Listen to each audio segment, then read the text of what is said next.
Thank you, Mr. President. First of all, I'd like to congratulate you and thank you for your wonderful hospitality to all of us, my delegation.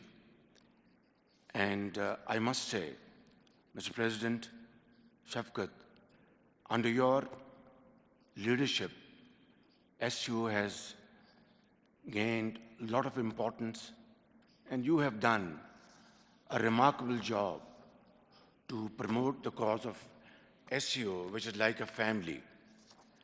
And I would like to congratulate my brother, President Ibrahim Raisi, because Iran is about to attain full membership of SEO. Excellencies, I would develop upon a very important point before I really go on to the text of my speech. As you all know, Pakistan is a neighborly country of Afghanistan. And peace in Afghanistan would ensure peace in Pakistan. In other words, what is good for Afghanistan is good for Pakistan, and vice versa. And other countries in the region will live in peace and progress and share development if we collectively decide to have real and long-term peace in the region. For that, we will have to work together to support all good initiatives in Afghanistan for the good of people of Afghanistan in terms of education, health, jobs, opportunities, industry, agriculture, and all other related works for mankind. Therefore, it will be a big mistake if we ignore Afghanistan this time around. We hear all types of observations, opinions, but it is my considered opinion, my country's considered opinion, that strengthening Afghanistan in the security and counter-terrorism domain should run parallel to SEO's support to the Afghan people in the socio-economic arenas. Apart from enhanced humanitarian assistance, the international community must support efforts to build a sustainable Afghan economy. Unfreezing of Afghanistan's financial assets remains a crucial need in this regard. For their part, the Afghan authorities would do well to build a future based on inclusiveness and respect for human rights for all citizens and all categories of society, especially women and minorities, including effective steps against terrorism. Brother President, Pakistan has been a victim of terrorism itself. I don't have to go into its history, but suffice it to say that we have paid huge sacrifices to defeat the monster of terrorism. Thousands and thousands of Pakistanis were martyred. brothers, sisters, mothers, soldiers, doctors, engineers. Even today, if you see somebody limping on the roads of Pakistan, he might as well have been a victim of terrorism. So there cannot be a bigger manifestation of our commitment, our dedication to fight this menace collectively. And I would certainly urge honorable members of SCO to join hand together and fight this menace of extremism, separatism, and terrorism and wipe it out from the face of the earth. Excellencies, I am coming from Pakistan, where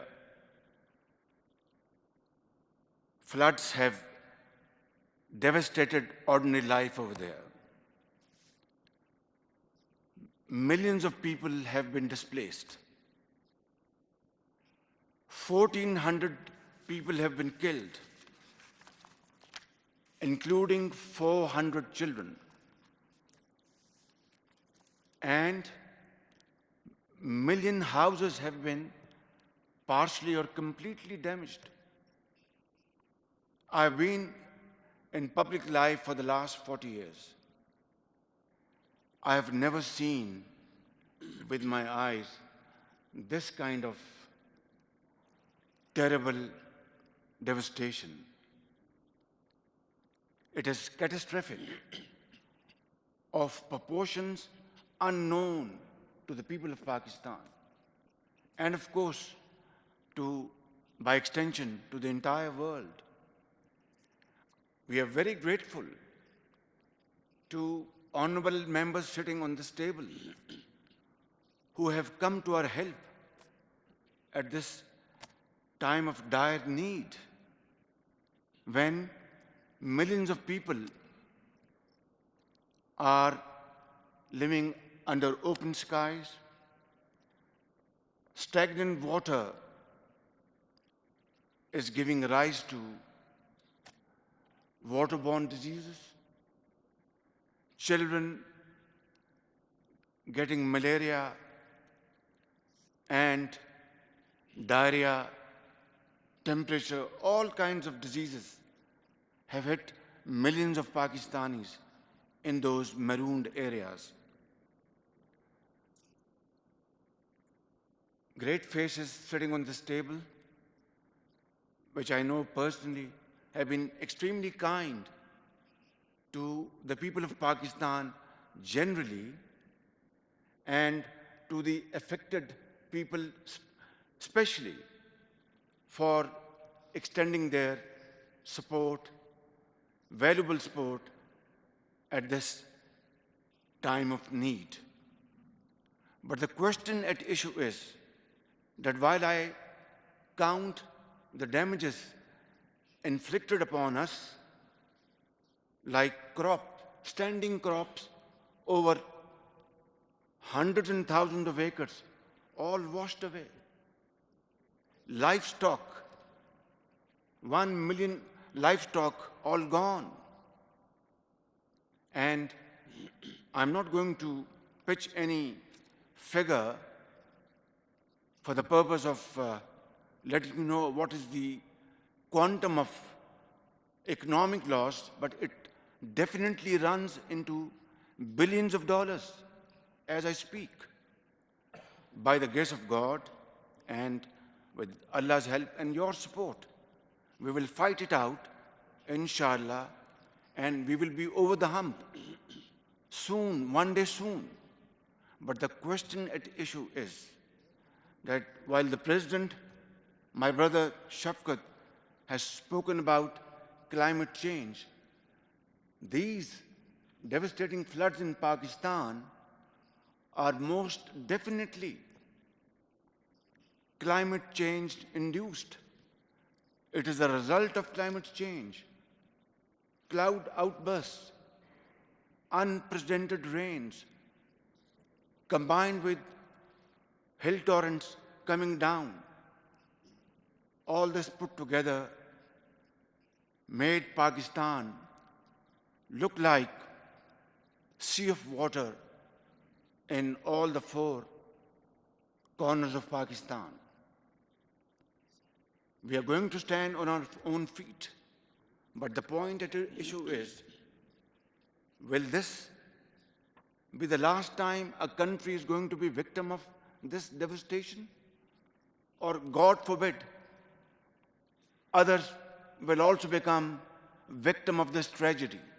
That is the point at issue. And this is where I would appeal to all of you and request to all of you earnestly that let SCO stand up and build a wall against this menace. But that can be done only through a well thought out plan, a plan which is sustainable through structures and through programs over a span of time. Because today, this injustice has befallen upon us. Our carbon emission is less than 1%. Yet, nature, destiny had this in store for us.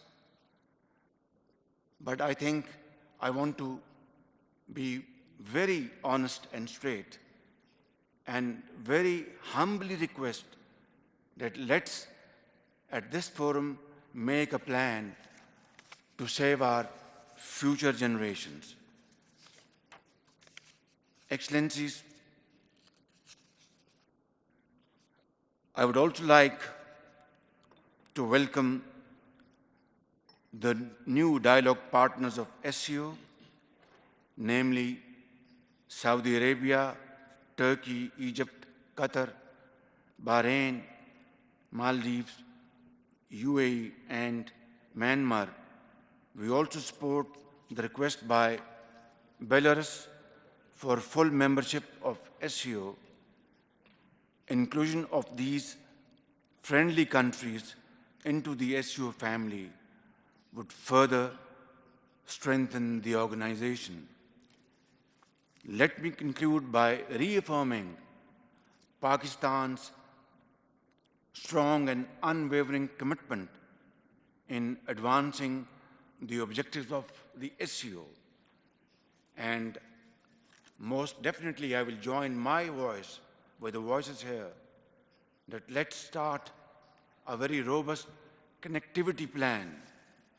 And of course, when we move towards connectivity of Central Asian countries with neighboring countries, full transit rights would automatically accrue. There is no discussion about it, of course. And it will be a win-win outcome for all the member states. I think this is the time to act and act now. Thank you very much.